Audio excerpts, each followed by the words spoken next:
हम आज की वीडियो में ये जानने की कोशिश करेंगे कि कैसे वनों की कटाई गंभीर जल संकट में योगदान दे रही है और ये भी जानने की कोशिश करेंगे कि वायुमंडल जल generator AWG atmospheric water generator किस तरह एक गेम चेंजर साबित हो सकता है। क्या आप बिना पानी के एक दिन की कल्पना कर सकते हैं?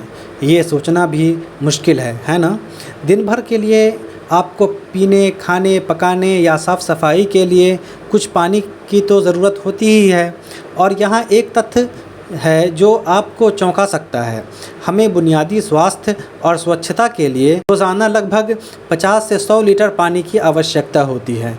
लेकिन अगर हम सही पोषण और उपभोग के साथ जीवन जीने की बात करें तो ये संख्या बढ़कर 4000 लीटर प्रति व्यक्ति प्रतिदिन हो जाती है। हाँ, ये बहुत ज़्यादा है। तो आज हम इसके बारे में क्यों बात कर रहे हैं? खैर, पानी हर जगह है। महासागरों, हवा, ज़मीन में सब कुछ एक जटिल जल चक्र में जुड़ा हुआ है, लेकिन हम इंसान इसे बिगाड़ रहे हैं। Global commission on the economics of water GCEW ने इसे एक बढ़ती हुई समस्या के रूप में चिन्हित किया है। आप देखिए, नीला पानी और हरा पानी होता है। नीला पानी वो है जो हम नदियों, झीलों और भूमिगत जल में देखते हैं। ये वही पानी है जिसे हम पीते हैं, खेती, उद्योग और अन्य कार्यों के लिए उपयोग करते हैं। फिर आता है हरा पानी, जो मिट्टी में फंसी हुई नमी है जिस पर पौधे अपनी वृद्धि के लिए निर्भर करते हैं। ये पौधे पानी को वायुमंडल से वापस छोड़ते हैं, जो अंततः बारिश के रूप में धरती पर लौटता है। और क्या आप जानते हैं, ये हरा जल चक्र भूमि पर लगभग आधी बारिश को प्रेरित करता है। लेकिन असली समस्या ये है कि ये हरा जल चक्र गंभीर खतरे में है और इसका मुख्य कारण वनों की कटाई है। जब हम पेड़ों को काटते हैं तो कम पानी वायुमंडल में छोड़ा जाता है और इसका मतलब है कम बारिश। और ये केवल स्थानीय मुद्दा नहीं है। वनों से निकलने वाली नमी हज़ारों किलोमीटर तक यात्रा कर सकती है। इसलिए दुनिया के एक हिस्से में वनों की कटाई वास्तव में दूसरे हिस्से में बारिश को कम कर सकती है। जब कृषि या शहरी विस्तार के लिए विशाल वन क्षेत्र साफ किए जाते हैं तो हम पूरे जलचक्र के प्रवाह को बाधित कर रहे होते हैं। लेकिन समस्या यही नहीं रुकती। तेज़ी से हो रहे शहरीकरण ने इस समस्या को और जटिल बना दिया है। अधिक शहरों का मतलब है अधिक कंक्रीट, कम मिट्टी और कम हरा पानी। इससे न केवल स्थानीय वर्षा के पैटर्न में गड़बड़ी होती है, बल्कि भूमिगत जल को भी पुनः पूरित होने से रोकता है। प्रदूषण को जोड़ दें तो हमारे पास एक वास्तविक समस्या है। हम कुल जल भंडारण TWS, जो नदियों, मिट्टी, भूमिगत जलाशयों और यहाँ तक कि बर्फ़ में मौजूद सभी पानी का कुल योग है, उसमें एक गंभीर गिरावट देख रहे हैं। इसका परिणाम कुछ जगहों पर बाढ़ तो कुछ जगहों पर सूखा। जल संकट की ये द्वैतता लगभग 3 अरब लोगों को प्रभावित करने वाले गंभीर असंतुलन को उजागर करती है। वास्तव में दुनिया का आधे से अधिक खाद्य उत्पादन उन क्षेत्रों में स्थित है जो वर्तमान में बढ़ते जल संकट का सामना कर रहे हैं, जिसमें दक्षिण यूरोप, उत्तर पूर्वी चीन और उत्तर पश्चिमी भारत जैसी घनी आबादी वाले क्षेत्र शामिल हैं। और इसके परिणाम व्यापक रूप से फैल सकते हैं।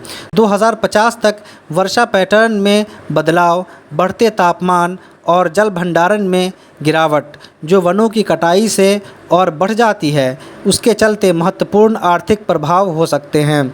अगर हम चीज़ों को परिप्रेक्ष्य में रखें तो उच्च आय वाले देशों में उनकी GDP औसतन 8% तक सिकुड़ सकती है, जबकि निम्न आय वाले देशों में ये गिरावट 10% से 15% के बीच हो सकती है। तो इसका समाधान क्या है? आइए इसका समाधान देखते हैं। खैर, GCEW पारिस्थितिकी तंत्रों को पुनर्स्थापित करने, वनों की सुरक्षा करने, जल कुशल तकनीकों को बढ़ावा देने और स्मार्ट खेती के तरीक़ों को अपनाने की सिफारिश करता है ताकि जल चक्र को फिर से संतुलित किया जा सके। और एक दिलचस्प समाधान है वायुमंडल जल जनरेटर AWG। ये कोई भविष्य के उपकरण नहीं हैं। साधारण शब्दों में AWG हवा से पानी खींचते हैं। वे नमी युक्त हवा को उसके उषांक बिंदु तक ठंडा करके वायुमंडल से नमी को बाहर निकाल देते हैं, जिससे जल वाष्प संघनित हो जाता है।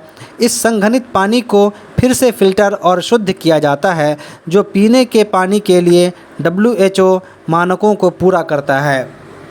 और सबसे अच्छी बात, ये उच्च आर्द्रता वाले क्षेत्रों में सबसे अच्छे से काम करता है, जैसे तटीय क्षेत्र, उदाहरण के लिए मुंबई जैसे स्थानों में जो अपनी उच्च आर्द्रता के लिए जाना जाता है। रेलवे स्टेशनों पर AWG लगाए गए हैं, जो हर दिन साफ़ पीने का पानी निकालते हैं।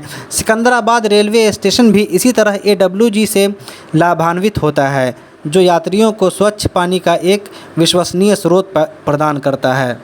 सिर्फ भारत में ही नहीं, बल्कि अरिज़ोना में नवाज़ो नेशन में भी एक AWG प्रणाली प्रतिदिन 200 गैलन 750 लीटर से अधिक स्वच्छ पानी उत्पन्न करती है, जिससे एक ऐसी समुदाय की मदद हो रही है जो लंबे समय से पानी की कमी से जूझ रहा है।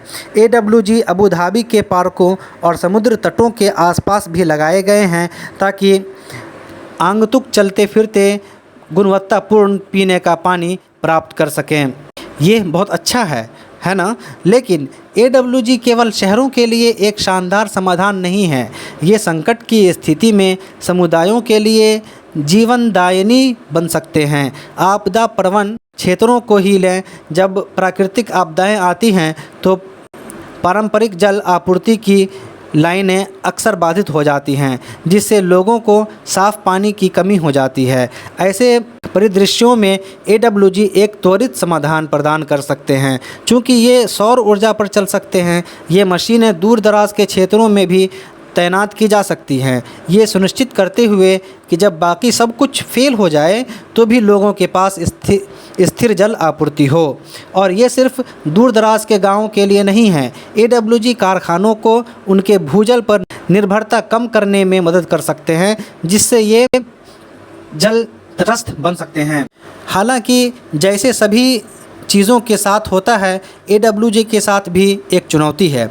ये सस्ते नहीं हैं। संदर्भ के लिए, एक मध्यम आकार की वाणिज्यिक इकाई की लागत $30,000 से $50,000 की हो सकती है, लेकिन यहीं पर सार्वजनिक निजी साझेदारी काम आती है। सरकारों को अकेले इसका खर्च उठाने की ज़रूरत नहीं है। कंपनियां इसमें योगदान कर सकती हैं। AWG बीमा की तरह भी काम कर सकते हैं। संकट के दौरान AWG फार्मों के लिए शहर के नगर निगमों को अग्रिम भुगतान करने की आवश्यकता के बजाय नगर पालिकाएँ इस सेवा की पेशकश करने वाली कंपनियों को सस्ती मासिक किस्तों पर भुगतान कर सकती हैं। यदि कोई जल संकट या प्रदूषण होता है तो इन फार्मों को 72 घंटे के अंदर स्थापित किया जा सकता है। इससे पहले कि सरकारें प्रतिक्रिया दें, इस मासिक किस्तों से मशीनों के वित्त पोषण और सेवा की लागत को कवर करने में मदद मिल सकती है।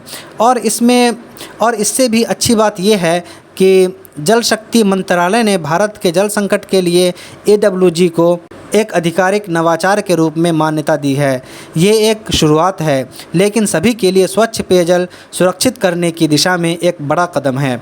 तो चाहे वो आपदा राहत हो, हरित उद्योग हो या ग्रामीण क्षेत्रों में स्वच्छ पानी प्रदान करना, AWG एटमॉस्फेरिक वाटर जनरेटर एक गेम चेंजर साबित हो सकते हैं। हमें बस इसे व्यापक वास्तविकता बनाने के लिए इच्छा की ज़रूरत है। उम्मीद है, लेकिन हमें जल्द ही कार्रवाई करनी होगी, इससे पहले कि बहुत देर हो जाए। Thanks for watching. Like, share and subscribe the channel.